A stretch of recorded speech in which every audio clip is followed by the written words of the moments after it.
নেওয়াও তো মুশকিল, কারণ এটা সাইজ অনেক বেশি বড় এবং এটা আমাদের পক্ষে তো ইম্পসিবল। আরেকটা বেতায় দিছি। এটা কি হইলো? আল্লাহ, এটা কি হইলো ভাই? আয় রে, আমার দামি শিপ ছিল এটা ভাই, কোনো কাজ হইলো? পুরোটা ডুবে গেছে। আমি এত ভয়াবহ অ্যাক্সিডেন্ট কেমনে করলাম? এটা কোনোভাবে কি আমরা উঠাইতে পারবো না ভাই? আগে ফায়ার সার্ভিসটা ফোন দেবো। আমার এটা উঠাবো না, ফায়ার সার্ভিস উঠাইবো না ভাই, ফায়ার সার্ভিস উঠাইবো না। আর ফায়ার সার্ভিসের উপর আমার কোনো ভরসাও নাই। আমি একবার ফায়ার সার্ভিসটা ফোন দিছিলাম, তারা টাকা দাবি করে। জিনিসটা খুবই বাজে লাগলো আমার কাছে, যেখানে ফায়ার সার্ভিসের উপর আমার এখন থেকে তো কোনো ভরসা নাই। একটা কাজ করি, আমি অন্য কোনো একটা ভাবে ট্রাই করি। ধরু, আচ্ছা, আমাদের লোকজন দিয়ে ট্রাই করতে হবে। এখানে ফায়ার সার্ভিস আমার মনে হয় না বাংলাদেশ ফায়ার সার্ভিসের মতো হবে।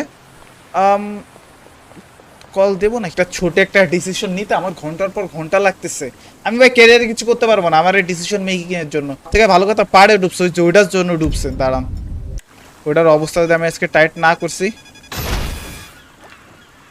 কিছু হয়নি। এটাই তো হবে। এবার গেছে, যা ওটা পুরো ডুবে যাবে। এই তো গেছে, এবার আমি হ্যাপি।